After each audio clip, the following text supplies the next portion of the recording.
In part 1, we discovered why emotions keep coming back. The 5 aggregates show how your mind creates suffering through embellishment, and neuroscience reveals you have a 6-second window before the chemical surge takes over.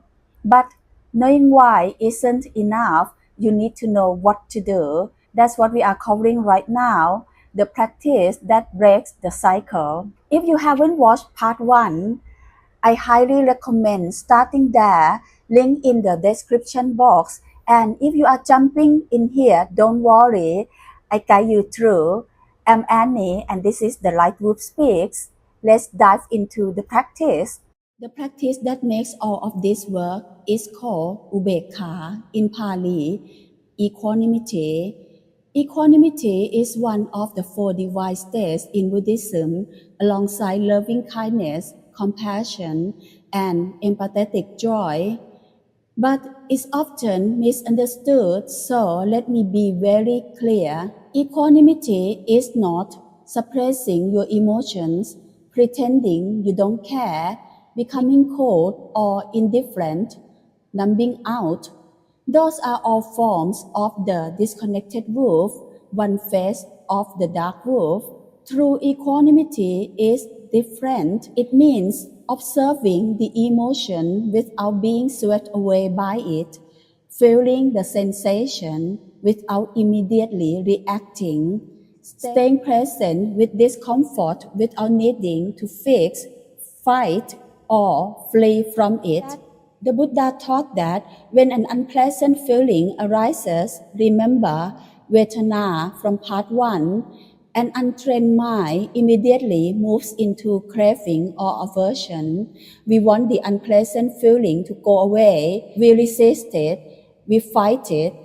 And this relationship with our feeling creates the mental formation, the embellishment that keeps suffering alive. But a trained mind simply observes there is an unpleasant sensation, there is tension, there is heat, and then the mind waits. It doesn't jump to embellishment, it doesn't react, it simply stays present, knowing that all sensations are impermanent. They arise, they peak, and they pass, always. So, do you see how beautifully this aligns with the 6-second neuroscience finding?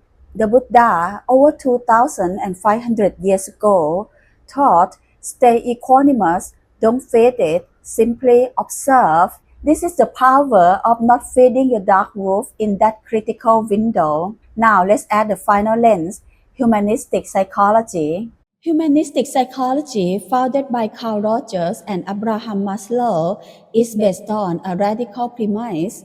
Beneath all your conditioned reactions, beneath all your wounds and defenses, there exists an essential being, an authentic self with inherent wisdom and natural capacity for growth. Your life wolf is this essential being. And while your brain's automatic responses create strong pulls toward reactivity, you are not enslaved by them. Viktor Frankl, who survived the Holocaust, wrote, between stimulus and response, there is a space. In that space is our power to choose our response. In our response lies our growth and our freedom.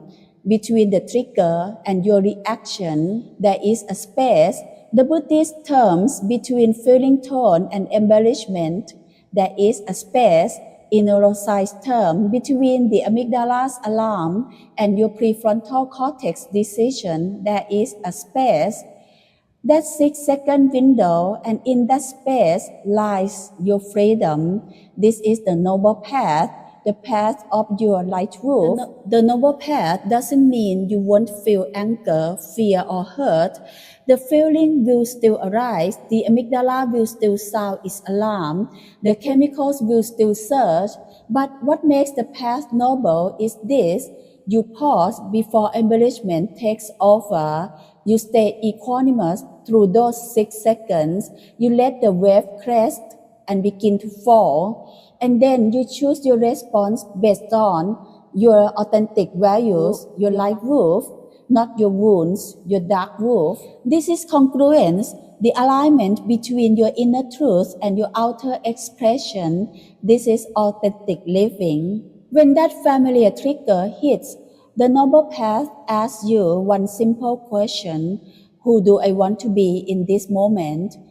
Not what does my wound want to do, not what does my fear demand, but who do I want to be? This question reconnects you to your light wolf, your authentic values, your inner wisdom, your essential being. Now let me show you exactly how to do this. I'm going to give you a practical step-by-step process you can use the very next time you are triggered. I call it the 6-second Equanimity Practice. It integrates everything: Buddhist awareness, neuroscience timing, and humanistic choice.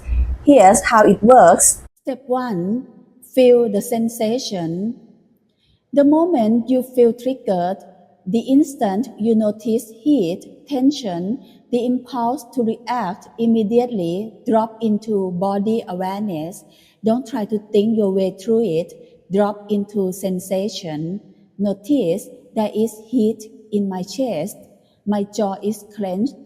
My heart is racing. Name the physical sensation without judgment, without trying to change it.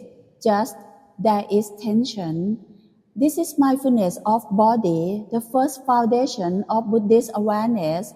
You are anchoring in direct experience rather than getting swept away by the story. Step 2. Count to 6. Literally count 1, 2, 3, 4, 5, 6, or take 3 deep breaths. In for 2, out for 4. That's about 6 seconds per breath. During these 6 seconds, 3 rules: don't speak, don't act, don't elaborate the story, just breathe and observe the sensation. You are giving your parasympathetic nervous system a chance to activate. You are allowing the chemical surge to begin its natural descent. You are letting your prefrontal cortex come back online. This is equanimity in action. This is the hardest step because your dark wolf will be screaming at you to do something, but trust the process, trust the 6 seconds. Step 3. Notice the shift. After 6 seconds, check in again. Ask, has the intensity changed? Is the sensation exactly the same? Most people discover something profound. The peak intensity has already started to soften. It's not gone, but the overwhelming urgency, the feeling that you must react right now, has begun to ease. This is your direct experience of impermanence, or anicca. You have just proven to yourself that emotions are not permanent, solid things. They are waves. They rise, they crest, and they fall. And you don't have to be afraid of them. Step 4 asks the humanistic question. Now, with your prefrontal cortex back online, ask, who do I want to be in this moment? Connect with your life wolf's values. Compassionate, even when others are not. Courageous, even when it's hard. Honest, even when it's uncomfortable. Wise, even when your impulse is reactive. Take a moment to feel into that value. Let it anchor you. This skillful attention, choosing what to nourish. Step 5. Choose consciously. Now respond, not react, from your light wolf.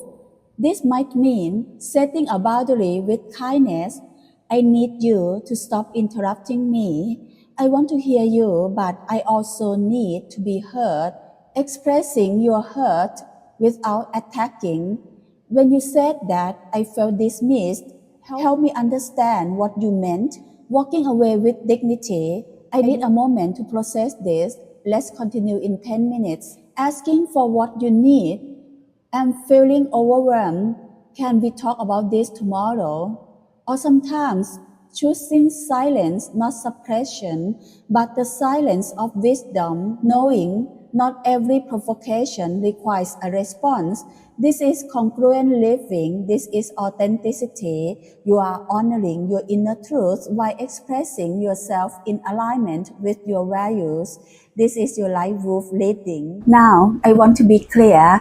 You won't always catch yourself in time. There will be moments when your dark wolf wins, when you snap before you count to 6, when you react before you ask, who do I want to be? And that's okay.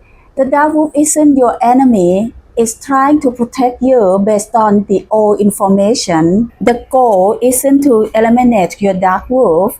The goal is to understand it, listen to its message, and choose more often than not to let your light wolf lead. This is a practice, not a destination. Every time you pause, you weaken the old natural pathway. Every time you stay equanimous for 6 seconds, you loosen the grip of conditioned patterns. Every time you choose from your light wolf, you strengthen your capacity for authentic living. The emotion may still arise, but you are learning not to follow its command blindly. You are reclaiming your freedom 6 seconds at a time. In the next episode of The Light Wolf Speaks, we are going even deeper. We will explore how to actually listen to your dark wolf's message, the message hidden beneath that anger, beneath the fear, beneath that reaction, because your dark wolf is trying to tell you something important. And when you learn to listen with wisdom and compassion, everything changes. If this 6-second practice helps you break an emotional pattern this week, I want to hear about it. Leave a comment below. What trigger are you working with? What happened when you tried the practice? I read every comment, and your story might inspire someone else struggling with the same pattern. And if you want to go deeper, check out my book, From Shadow to Light, Embracing Your Inner Wolves, link in the description. And if you haven't watched part 1 yet, go back and watch it now to understand the full framework behind this practice.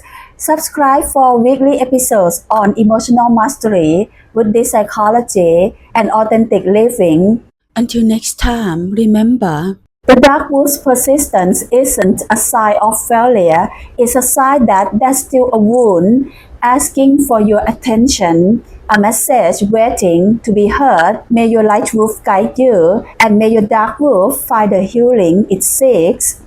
This is Annie, and you are listening to The Light Wolf Speaks.